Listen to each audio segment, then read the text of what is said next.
Good morning, everybody. Hi, guys. Happy Friday. We are off to Canaveral National Seashore again.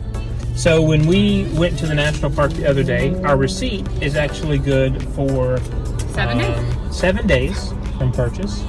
And we stumbled upon a beach that we absolutely loved. Has miles and miles of beach access, so you can get as private, really, I think, as you want. So we're headed back there, 57 miles, and about an hour drive.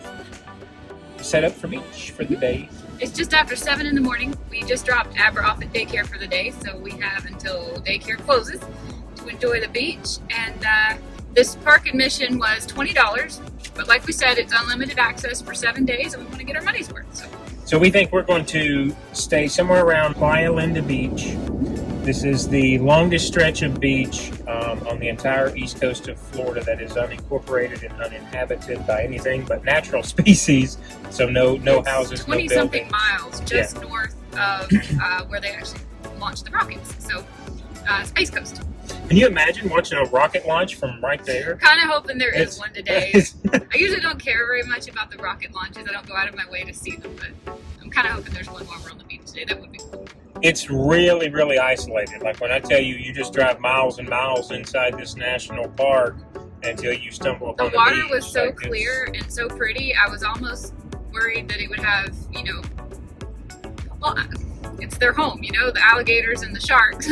But normally there's not that many in a public access where there's lots of people. So I'm wondering if it's going to be safe to get in the water. I don't know yet. Yeah, and that's right. You're right, Jules, because every beach access, because we went to more than one, gives you a warning that says, hey, here's native species you might see around, where you set up camp. So we saw pretty much all the sites that we felt like were worth seeing at the national park on a road trip a couple days ago. Today we're just going to go out and have a beach day and park it, make ourselves a little camp. We brought some snacks. It's just beef jerky and pork rinds. Yeah. Got plenty of bottled water, and we're going to enjoy the beach for the day. Yeah, I think it's going to be great. It looked, like Julie said, it looked so clear, no sargasso. Like this was the most perfect beach we've found since being down here. Water was such a pretty teal color. It didn't look as polluted as the water at our beach, so I'm excited. I'm really excited. Let's go. Let's go.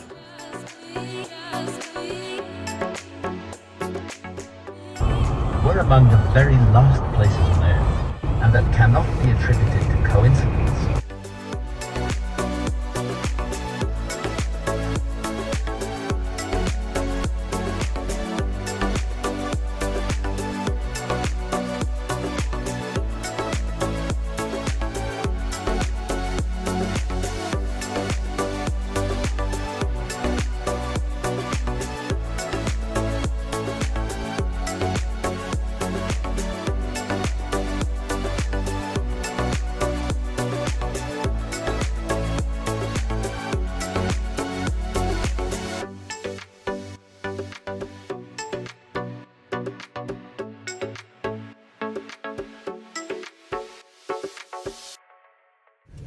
Good morning. Hi, guys.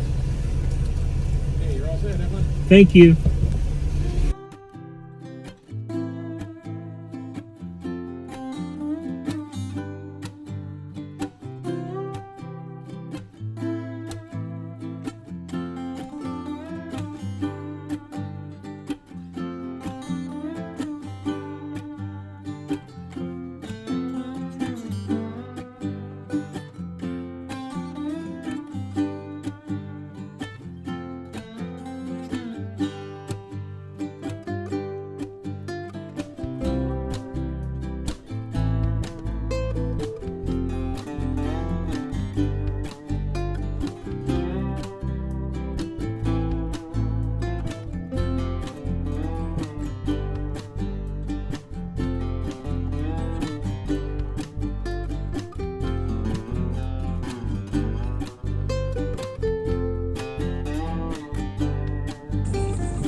walk just straight out here.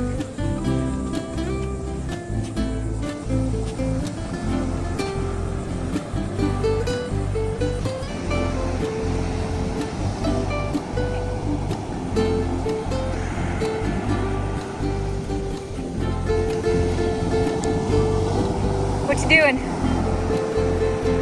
Setting up the Shaboonie. Awesome structure for beach. These are made in North Carolina, and this was the first thing we bought when we got to Florida.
Look, still out.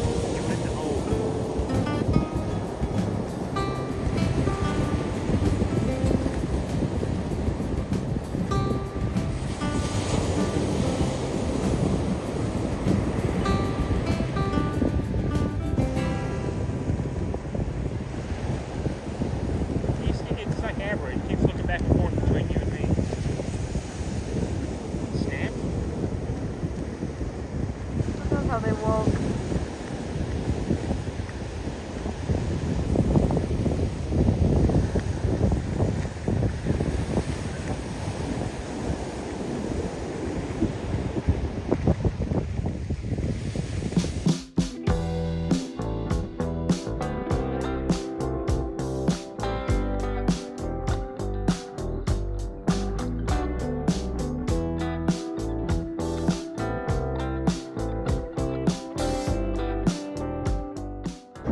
What'd you think?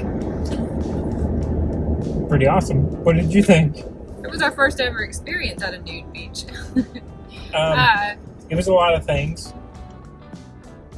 I was completely cool with it. I mean, no one, how to say this, it was not what I guess I thought a nude beach was. No one was making anyone feel uncomfortable. Everyone was just minding their own business, staying in their own little spots and walking around or sitting in their little, chairs or beach sites and not bothering each other. It took, I mean, for me, I don't know for you or not, it took, I don't know, probably 30 minutes to really warm up to it. Not really sure what expectations were.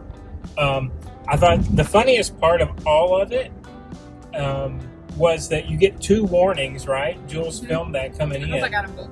And we talked last night. We're like, well, let's see what it is when we get there. We don't want to, stumble upon this beach that says you might encounter it, but then there not be anybody out there. Yeah, we didn't show up to participating. We didn't want to show up to the costume party with a costume on in case the joke was on us. We didn't take 2 steps onto that beach where it's like, hey, we're in the freest part of the state right now, literally. Everything. So, I think we evened out our tans pretty well. I told Julie, and I don't mean this in any particular way, but it almost felt to me like a spiritual experience in that Julie and I are these big proponents of reading about the ancestral tendencies, and going along with that, we started listening to Graham Hancock's America Before. And so we were listening to it as we're getting sun, we're getting more comfortable in the environment with ourselves, with everybody around us. And it was just this big, for me anyway, this big cathartic experience. And it was like, Why did we feel so invent free. clothes? I just feel so free and so connected to Earth. And Julie and I are looking out at the shoreline. It's like, how many colors of blue and green can you see? And wasn't worried about anything else in the world, you know, just having the experience. That was really, really neat.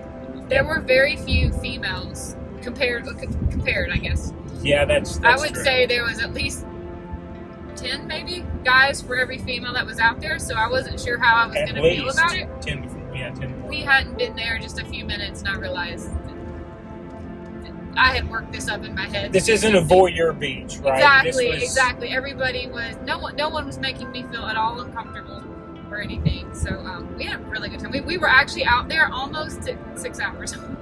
Yes, we applied sunscreen more than once. But we got out to the beach at 8:11 this morning, and the park opens at 6 actually, I believe, but we got here at 8, and it's now 2:15. We just left, so we've got 50 miles back to the house, but it was worth every mile. It was worth every mile. Yes. It was worth, we bought a $20 park pass 2 days ago just so we could go look at the shell maidens. Yeah. Had no idea it would be good for 7 days and we would be able to do this also. So an annual pass is only $40, and $80 will get you into all the national parks. So we're actually considering that it would be definitely worth our money to actually buy that, because I'm coming back here every chance I can get. I'm telling you that I think for me, again, just speaking for myself, like I don't know how to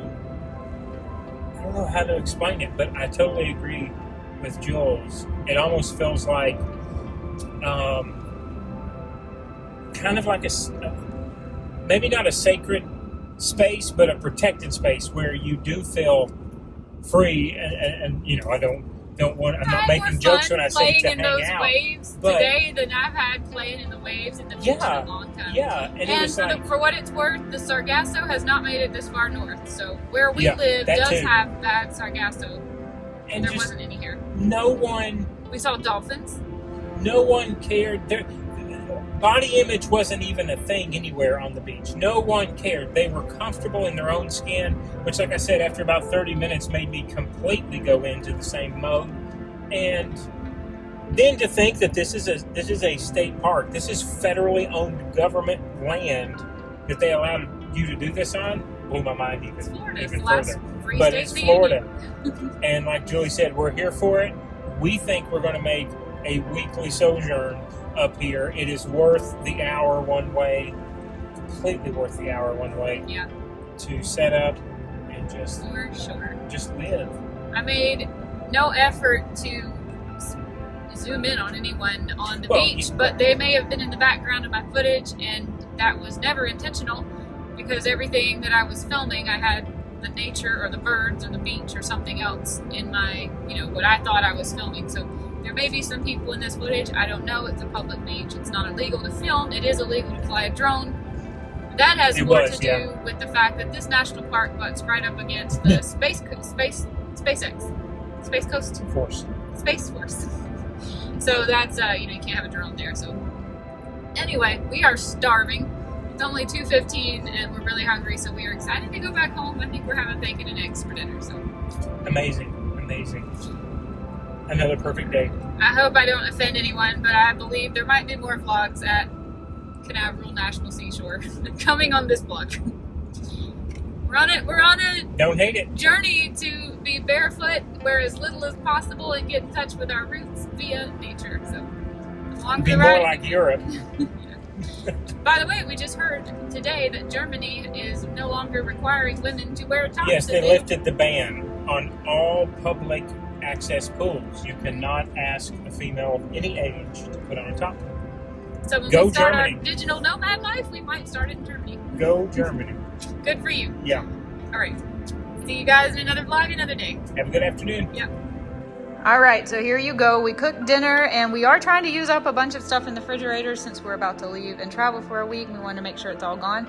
I have 3 scrambled eggs. It looks like more than that, but it's because I beefed them up with cheese and sour cream. 7 slices of bacon and 3 hot dogs. And Michael I has... have 8 whole eggs, 9 slices of bacon, and you can't see it, but we got 15 a serving of little fried pepperonis. We put them on the air fryer and crunch them up. There you go. Great way to end a great day. Yes.